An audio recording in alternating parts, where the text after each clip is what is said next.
नाम तो उनका रविंद्र इंदिराजी दिल्ली सरकार के मंत्री रविंद्र इंदिराजी का नाम लो ना। श्री रविंद्र इंदिराजी दिल्ली सरकार के माननीय मंत्री उपस्थित हैं। कृपया पुष्पांजलि अर्पित करके मंच पर आ जाएं।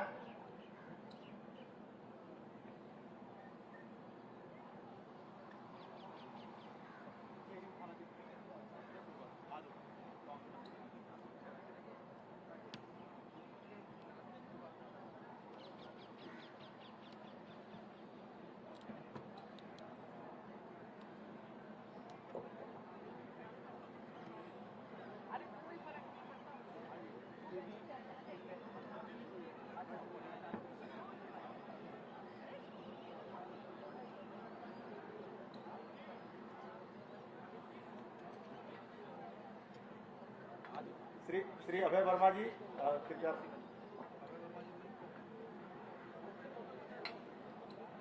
श्री अभय वर्मा जी हमारे दिल्ली विधानसभा में मुख्य सचेतक से आग्रह है, कृपया मंच पे आ जाएं।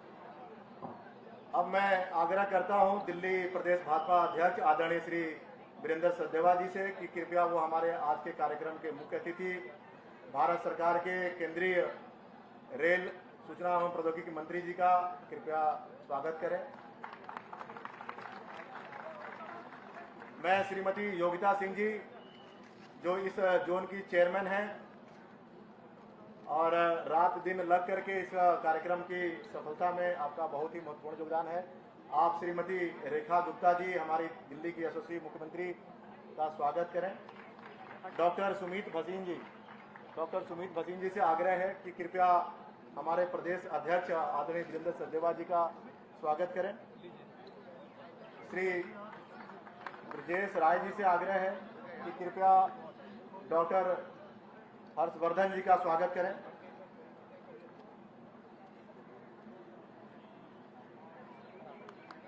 श्री विशाल सिंह चंदेल जी से आग्रह है कि कृपया भारत सरकार के केंद्रीय मंत्री हर्ष मल्होत्रा जी का स्वागत करें।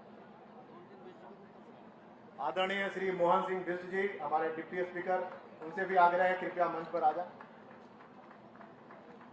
श्री संजीव चौधरी जी से आग्रह है कृपया हमारे विजेंद्र गुप्ता जी जो दिल्ली विधानसभा के अध्यक्ष हैं उनका स्वागत करें। श्री संजय तिवारी जी से आग्रह है कि कृपया श्री मनोज तिवारी जी का स्वागत करें। श्री अभय सिंह जी, श्री अभय सिंह जी से आग्रह है कि श्री जोगेंद्र चंदोलिया जी का स्वागत करें। श्री शशिकांत तिवारी जी से आग्रह है कि सुश्री बांसुरी स्वराज जी का स्वागत करें।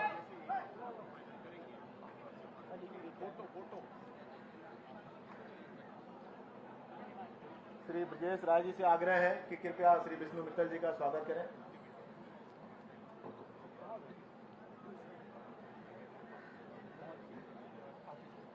शशिकांत तिवारी जी से आग्रह है कि कृपया आदेश गुप्ता जी का स्वागत करें। अमित मिश्रा जी। श्री विजेंद्र धामा जी से आग्रह है कृपया वो आकर के सरदार इकबाल सिंह जी हमारे मेयर साहब का स्वागत करें। श्री अरविंद गर्ग जी हमारे चांदनी चौक जिला के अध्यक्ष, उनसे भी आग्रह है कि कृपया आए और सरदार इकबाल सिंह जी का स्वागत करें। श्री अमित मिश्रा जी से आग्रह है कृपया आए और आदरणीय। अब मैं इस कार्यक्रम को आगे बढ़ाते हुए आज के इस कार्यक्रम के अध्यक्षता कर रहे बहुत ही सरल स्वभाव के धनी, मिलनसार और कार्यकर्ताओं के प्रति आगाध प्रेम रखने वाले आज के कार्यक्रम के अध्यक्षता कर रहे दिल्ली प्रदेश भारतीय जनता पार्टी के यशस्वी अध्यक्ष आदरणीय श्री वीरेंद्र सचदेवा जी से कि कृपया वो मंच पर आएं और डॉक्टर श्यामा प्रसाद मुखर्जी जी के इस जन्म जयंती कार्यक्रम पर आयोजित पुष्पांजलि कार्यक्रम में अपनी भावांजलि अर्पित करें। आदरणीय श्री वीरेंद्र सचदेवा जी।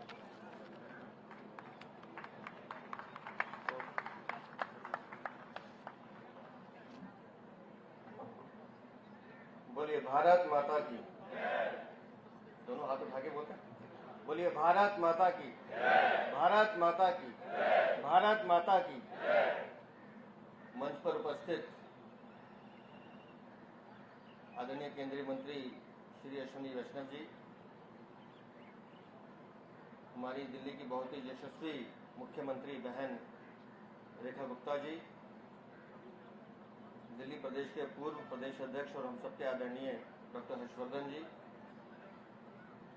केंद्रीय मंत्री और सांसद भाई हर्ष मल्होत्रा जी, आदरणीय मनोज तिवारी जी, आदरणीय योगेंद्र चंदोलिया जी, हमारे पूर्व प्रदेश अध्यक्ष आदरणीय श्री आदेश गुप्ता जी, दिल्ली के विधानसभा के सम्मानित स्पीकर आदरणीय श्री विजेंद्र गुप्ता जी, बहन बांसुरी स्वराज जी, हमारे महामंत्री विष्णु मित्तल जी, दिल्ली के मेयर राजा इकबाल सिंह जी, डिप्टी स्पीकर मोहन सिंह बिष्ट जी, हमारे मुख्य सचेतक विधानसभा में अभय जी, उपस्थित सभी सम्मानित साथियों, 23 जून को हम सब यहाँ मिले थे।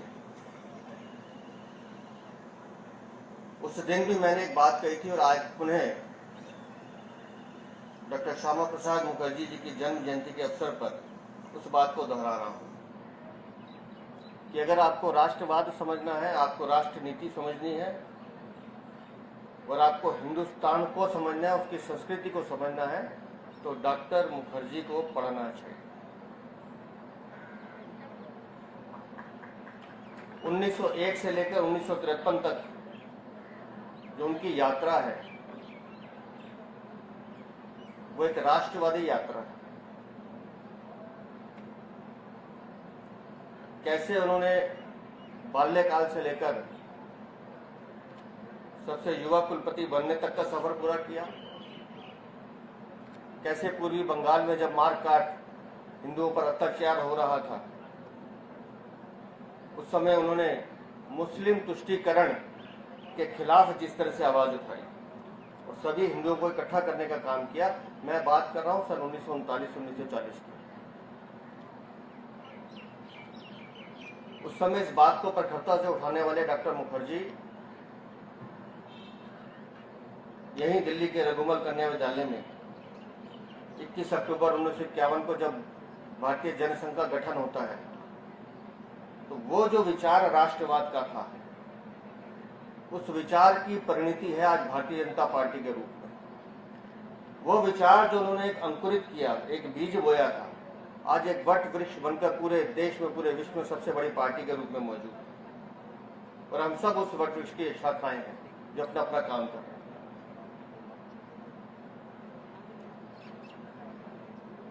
और डॉक्टर मुखर्जी के कुछ संस्मरण ऐसे हैं जो सीधा दिल्ली वालों से भी जुड़े हैं।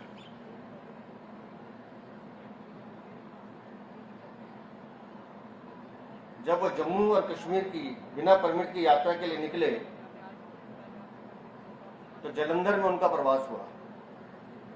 हमारी दिल्ली के पूर्व प्रदेश अध्यक्ष और हम सबके आदरणीय स्वर्गीय केदारनाथ साहनी जी उन 8 दिन उनके साथ थे। तो केदारनाथ साहनी जी ने अपने संस्मरण में लिखा है उस समय डॉक्टर मुखर्जी ने जालंधर में एक यूनिवर्सिटी में वहां के युवाओं के आग्रह पर भाषण देना स्वीकार किया। तो उन युवाओं ने आग्रह किया कि डॉक्टर मुखर्जी आप अंग्रेजी में बोलिए। बंगाल से आने वाले डॉक्टर मुखर्जी जिनकी हिंदी बहुत अच्छी नहीं थी, अंग्रेजी धारा प्रवाह बोलते थे, उन्होंने तब उन युवाओं को कहा था कि हिंदी हमारे राष्ट्र को जोड़ने वाली हमारी राष्ट्रभाषा है और मैं अपना भाषण हिंदी में ही दूंगा।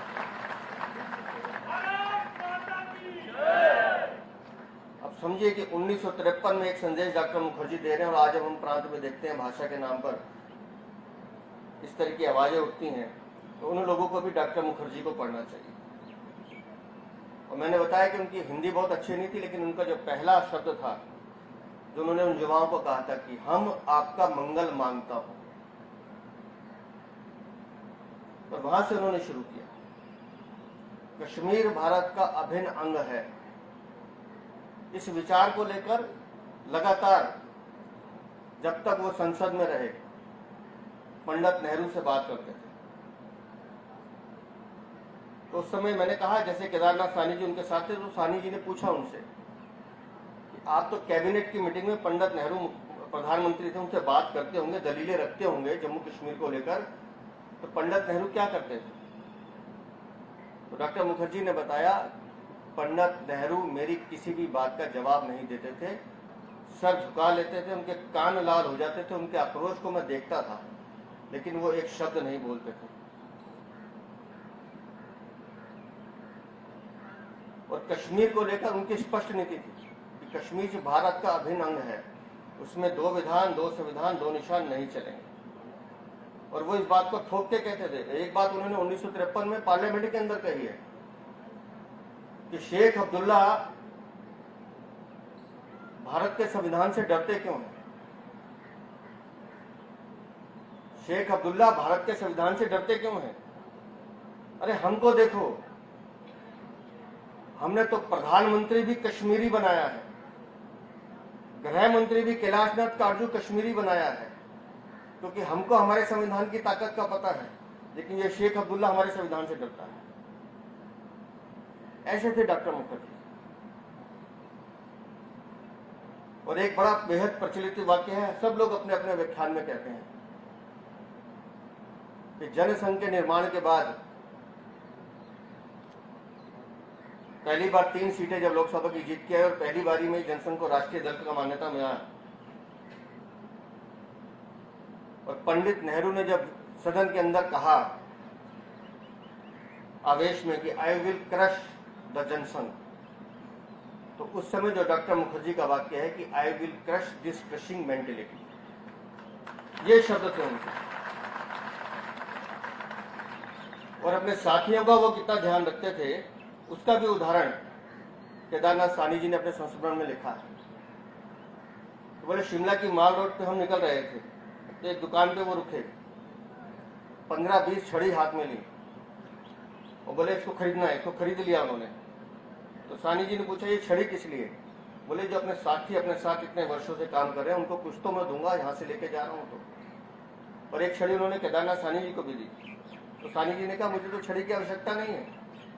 बोले, आज आवश्यकता नहीं है, लेकिन इसे रखिए मेरी याद के रूप में, भविष्य में जब भी आप इसको हाथ लगाएंगे तो आपको लगेगा कि डॉक्टर मुखर्जी आपके साथ थे। और कितनी छोटी छोटी बातें करते थे कि एक, जैसे पूरे हिंदुस्तान में प्रवास रहता था, तो जिस भी राज्य में गए तो वहां उनको गाड़ी लेने आती थी, तो जिस गाड़ी में बैठते थे उस ड्राइवर का नाम पता पूछते थे। और जब यात्रा खत्म होती थी, अपने लेटर हेड पे सर्टिफाइड करके 4 लाइनें लिखते थे कि फला फला व्यक्ति जिसने आज मेरे चालक के रूप में मेरे साथ इतने घंटे बिताए, मैं उसके व्यवहार से, उसके स्वभाव से बहुत प्रसन्नचित्त हूँ और इनके जीवन की शुभकामनाएं इनको प्रेषित करता हूँ। ऐसा सर्टिफिकेट भी वो देते। तो आप समझे कितने सरल, सौम्य और ऐसे राष्ट्रवक्ता जिन्होंने अपने प्राण इस हिंदुस्तान की एकता और अखंडता के लिए त्याग दिए। आप समझिए, अगर डॉक्टर मुखर्जी का संदेहास्पद स्थितियों में निधन नहीं हुआ होता तो धारा 370 पर जो अंकुश उसके बाद लगा वो नहीं लगता। उससे पहले तक सुप्रीम कोर्ट का उसमें कोई दखलंदाजी नहीं थी, लेकिन उसके बाद प्रारंभ हुआ। और मुझे खुशी इस बात की है कि मैं उस पार्टी का कार्यकर्ता हूं जिन्होंने डॉक्टर मुखर्जी के विचार को अपना मूल मंत्र बनाया। माननीय प्रधानमंत्री जी के नेतृत्व में आज हम उस विचार को कोशिश कर रहे हैं, उसको पालने का काम कर रहे हैं। और 5 अगस्त 2019 किसी से छुपी नहीं है। सही मायने में डॉक्टर मुखर्जी को श्रद्धांजलि उसी दिन दी गई, 5 अगस्त 2019 को, जिस दिन धारा 370 का नाश हुआ। और वो मुस्लिम तुष्टीकरण की नीति जिसका वो विरोध करते थे उस समय भी थी, कांग्रेस उसको पालने का काम करती थी। और आज भी देखिए, आज भी कांग्रेस उसी नीति पे चलती है और दूसरे विपक्षी दल भी उसी नीति पे चलते हैं। लेकिन इस राष्ट्र की एकता के लिए, अखंडता के लिए अगर कोई एक सूत्र है जो पूरे देश को एक बांधता है तो वो ये डॉक्टर श्यामा प्रसाद मुखर्जी। दोस्तों, आज हमने कुछ युवाओं को यहाँ आमंत्रित किया है। संबोधन के बाद मैं माननीय केंद्रीय मंत्री जी से, माननीय मुख्यमंत्री जी से और मंचा सिंह के साथियों से कहूंगा, उसके बाद आप सब भी उसके लिए आमंत्रित हैं कि वो कुछ बच्चे हैं जिनको 12 थीम दी गई हैं, डॉक्टर सुमित बस्सी ने इस पूरी पेंटिंग कंपटीशन को ऑर्गेनाइज कर रहे थे। उस 12 थीम पे वो लाइव पेंटिंग कर रहे हैं। वो जो 12 थीम है वो मैं आपको सुना के अपनी बात को विराम देता हूं। बंगाल का बालक, एक दृष्टि का जन्म, विद्वान के रूप में डॉक्टर मुखर्जी, इंग्लैंड में वकालत पर आत्मा में हिंदुस्तान देशभक्ति, सबसे युवा कुलपति, मुस्लिम लीग में भी हिंदू बंगालियों की आवाज उठाना, नेहरू कैबिनेट में शामिल होकर भी स्वयं से पहले राष्ट्र को रखना, आत्मा की आवाज और राष्ट्रनीति के लिए कैबिनेट से इस्तीफा, भारतीय जनसंघ की स्थापना एक वैचारिक आंदोलन, कश्मीर यात्रा, एक राष्ट्र एक संविधान, देशभक्ति के लिए जेल में प्रताड़ना, हिरासत में शहादत बलिदान और राष्ट्रवाद की अमर ज्वाला। ये 12 थीम हैं जिन पर आज पेंटिंग कंपटीशन यहाँ चल रहा है। बच्चे अपनी पेंटिंग कर रहे हैं, अपना हुनर दिखा रहे हैं और बाद में मैं चाहूंगा कि हम सब भी उनको देखें, उनको प्रोत्साहित करें। बहुत बहुत धन्यवाद, बहुत बहुत आभार।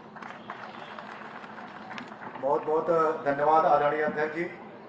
आपने ठीक ही कहा कि वो डॉक्टर श्यामा प्रसाद मुखर्जी अपने जीवन पर्यंत तक राष्ट्रवाद के लिए, राष्ट्रीय एकता और अखंडता के लिए लड़ते रहे और उनके विचारों की सच्ची श्रद्धांजलि अगर किसी ने दी थी है तो वो भारतीय जनता पार्टी की जो हमारी केंद्र में सरकार है, डॉक्टर श्री आदरणीय नरेंद्र मोदी जी के नेतृत्व में।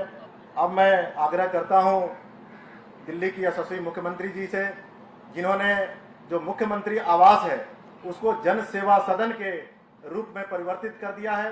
दिल्ली वासियों के लोक कल्याण के लिए, उनके विकास के लिए, उनके लिए अपना जो घर का रास्ता है वो खोल दिया है। जिसको भी कोई समस्या हो वो उनके दरवाजे तक आए, उनके पास आए और उनकी सारी समस्याओं का समाधान वो स्वयं करेंगी।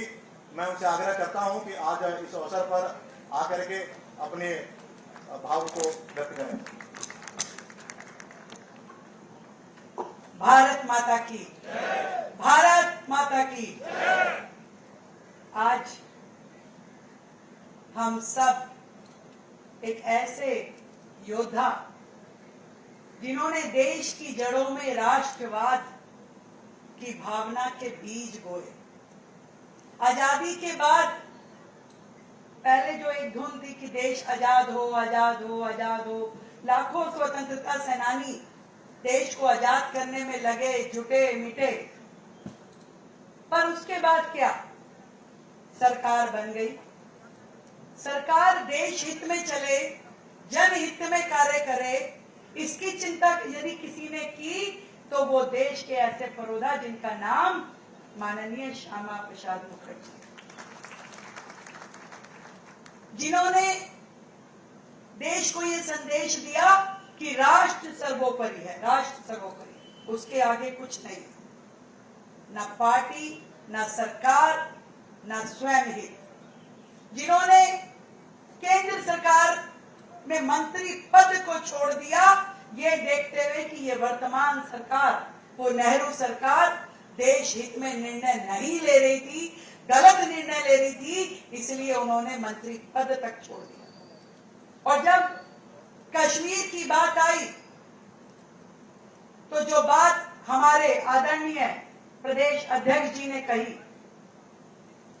वो बात उन्होंने कही कि एक देश में दो विधान, दो प्रधान, दो निशान नहीं चलेंगे। आज जो कश्मीर की चिनाब नदी पे बना हुआ दुनिया का सबसे बड़ा ब्रिज और उस पे बनाई हुई वंदे भारत, हमारे आदरणीय रेल मंत्री जी की बनाई हुई वंदे भारत जब चलती है, उसमें बैठ के हम सब लोग जो भारत दर्शन करते हैं, घाटी दर्शन करते हैं, पहले ये संभव नहीं था। आपको कश्मीर जाना है तो परमिट लेना पड़ेगा। जब ये आदेश शेख अब्दुल्ला सरकार के आए तो हमारे मुखर्जी जी ने कहा कि ये नहीं चलेगा। भारत एक है और वो पूरा का पूरा एक है। जो कश्मीर है वो हमारा है और जो हमारा है वो सारे का सारा है। ये नारे हमने बहुत लगाए, और वो भावना आज फली फूलित होती दिखती है जब हम, जो मैंने कहा कि चिनाब के ऊपर रेलवे ब्रिज, दुनिया का सबसे बड़ा वंदे भारत ट्रेन में बैठ के कश्मीर की सैर करते हैं, उसमें एक मन में लगावत है, ये हमारा है, एक है, एक संविधान पूरे देश पे लागू है, एक निशान भारत का तिरंगा पूरे देश में फहराया जाता है, आज उसको कोई रोकने वाला नहीं है। आदरणीय मुखर्जी जी के ये विचार, ये आचरण, ये हम सबको ग्रहण करने योग्य है। आज उनकी जन्म जयंती पे हम लोग मिलकर के सच्चे रूप में उनके दिखाए हुए मार्ग को आगे लेकर के जाएं। एज ए पॉलिटिकल पार्टी हम सब उनके दिखाए हुए रास्तों का अनुसरण करें। और आज जब देश में, दिल्ली में, अधिकतम राज्यों में भारतीय जनता पार्टी की सरकार है, तो हम सब को मिलकर के भारत की अखंडता के लिए, भारत के स्वाभिमान के लिए मिल के काम करना पड़ेगा। बारिश क्योंकि शुरू हो गई है, तो कम शब्दों में यही कहना चाहूंगी कि इस पुण्य आत्मा को सच्ची श्रद्धांजलि वही होगी जब हम सब मिलकर के अपने देश के लिए जिए और देश के लिए काम करें। जय हिंद। बहुत बहुत धन्यवाद दीदी। आपने ठीक ही कहा कि उन्होंने परमिट का विरोध किया और परमिट व्यवस्था को तोड़ करके कश्मीर में प्रवेश किया और स्वतंत्र भारत के पहले बलिदानी के रूप में जाने गए। आज हम जब कश्मीर में धारा 370 हटी, 35 हटी, तो जो उन्होंने सपना देखा था वो सपना साकार हुआ। अब मैं आमंत्रित करता हूं कार्यक्रम के मुख्य अतिथि, बहुत ही सरल स्वभाव के धनी, मिलनसार, पूर्व में आईएएस रहे, आपकी पढ़ाई आईआईटी कानपुर से हुई, उसके बाद आपने अमेरिका से पढ़ाई की, आज भारत सरकार के मंत्री के रूप में, केंद्रीय रेल मंत्री, सूचना एवं प्रौद्योगिकी मंत्री के रूप में काम कर रहे हैं। आदरणीय श्री अश्विनी वैष्णव जी कि वो कृपया आए और अपना भाव व्यक्त करें। आदरणीय श्री अश्विनी वैष्णव।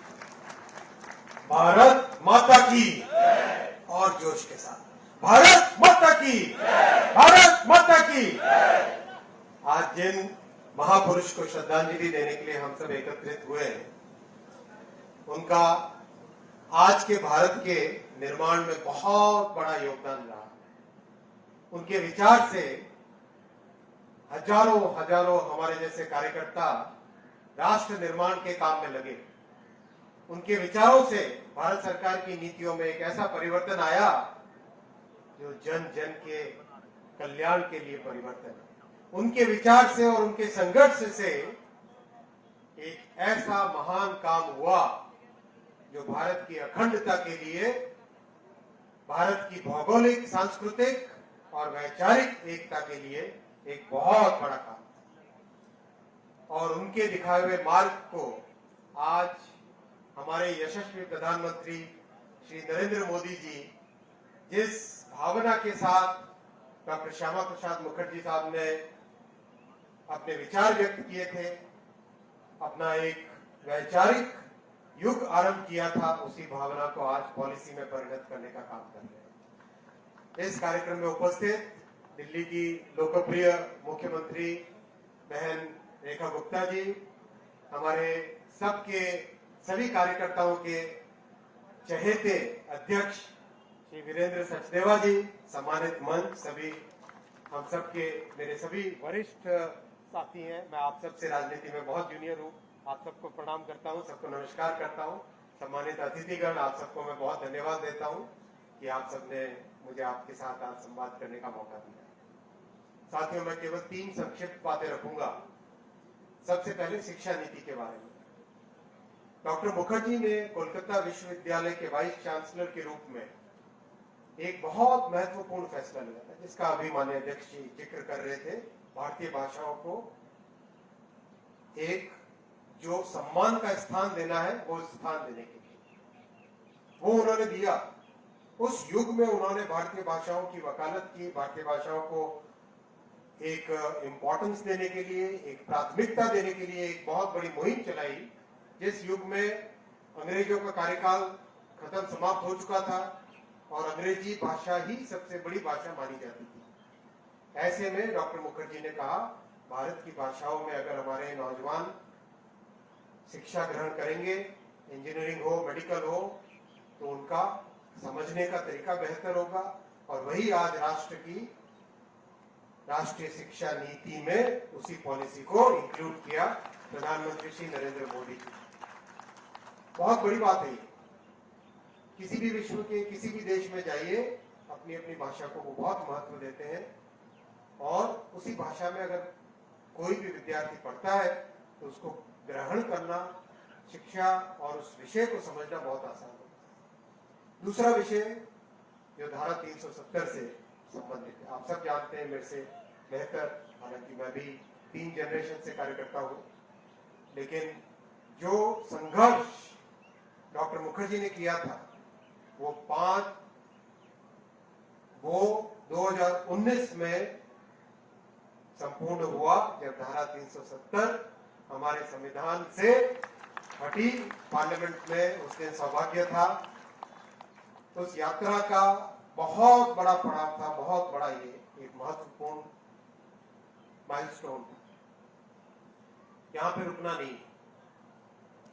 जिस समय तक जिस काम को पूरा करने के लिए जो भी प्रयास लगे, कश्मीर का एक एक नौजवान भारत के साथ एक तरीके से अपने भावनात्मक रूप से जुड़े, इकोनॉमिक रूप से जुड़े, वो सारे के सारे काम हाथ में लिए गए और उनको पूरा किया जा रहा है। चाहे हाईवे बनाना हो, चाहे रेलवे बनाना हो, चाहे रेलवे ट्रैक, जैसा माननीय मुख्यमंत्री जी ने भी कहा, विश्व का सबसे ऊंचा पुल चिनाब नदी में कश्मीर को जोड़ने वाली रेलवे लाइन में बना। ऐसे सब कितने भी कठिन काम हो, सबको हाथ में लेके आगे बढ़ाना। साथियों, तीसरा विषय दिल्ली का विषय। दिल्ली दिल की धड़कन है भारत की। एक बहुत महत्वपूर्ण काम हमें हर जगह मिलके साथ में लेना है। दिल्ली के जितने रेलवे स्टेशन है, उन सब रेलवे स्टेशनों को एकदम अत्याधुनिक बनाने का काम साथ में मिलकर करना। बड़े स्टेशन, नई दिल्ली रेलवे स्टेशन जैसे बड़े हो, चाहे छोटे स्टेशन हो, हर स्टेशन पे बारीकी से ध्यान देके हम सबको मिलकर काम करना है। और मैं सभी सांसद बंधुओं से निवेदन करूंगा, अपने अपने एरिया में रेलवे स्टेशन को आप देखें जाके, और जो प्रॉब्लम्स हो उसको नोट करके मेरे साथ बैठ के सभी अधिकारियों को बुला के जो प्रॉब्लम होगी उसको अपने मिलके सॉल्व करेंगे। क्योंकि प्रधानमंत्री जी ने रेलवे बजट दिल्ली का 10 गुने से ज्यादा बढ़ाया है और काम के लिए प्रधानमंत्री जी का इतना बड़ा आग्रह रहता है, इतना फॉलोअप रहता है कि उसको करना हम सबकी जिम्मेदारी है। उस काम को करना, उस परिवर्तन को लाना हम सबकी जिम्मेदारी है। और एक अकेला व्यक्ति और एक पूरी टीम जुड़ जाए, एक अकेला व्यक्ति करने के बजाय पूरी टीम जुड़ जाए तो बहुत बड़ा उसका रिजल्ट आता है। तो मैं सभी कार्यकर्ता बंधुओं से भी निवेदन करूंगा और सभी सांसद बंधुओं से, सभी विधायक बंधुओं से भी निवेदन करूंगा। माननीय मुख्यमंत्री जी ने पिछली मीटिंग में 2 स्टेशन के बारे में कहा था, शकूर बस्ती और आजादपुर।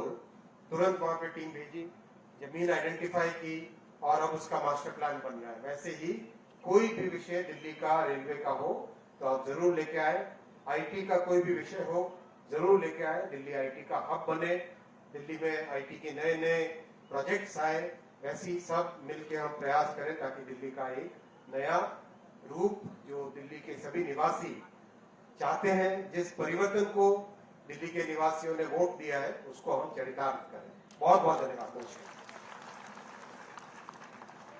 बहुत बहुत धन्यवाद माननीय मंत्री जी। आपने ठीक ही कहा कि जो भारतीय भाषाओं के संवर्धन, संरक्षण और उनके विकास का सपना डॉक्टर श्यामा प्रसाद मुखर्जी जी ने देखा था, उस सपने को साकार करने का काम अगर किसी ने किया है तो देश के यशस्वी प्रधानमंत्री श्री नरेंद्र मोदी जी ने नई शिक्षा नीति ला करके मेडिकल की पढ़ाई, इंजीनियरिंग की पढ़ाई को हिंदी भाषा में करने का निर्णय लेकर किया है। आप सभी का मैं हृदय की गहराइयों से धन्यवाद और आभार प्रकट करता हूं। हमारे माननीय मुख्य अतिथि का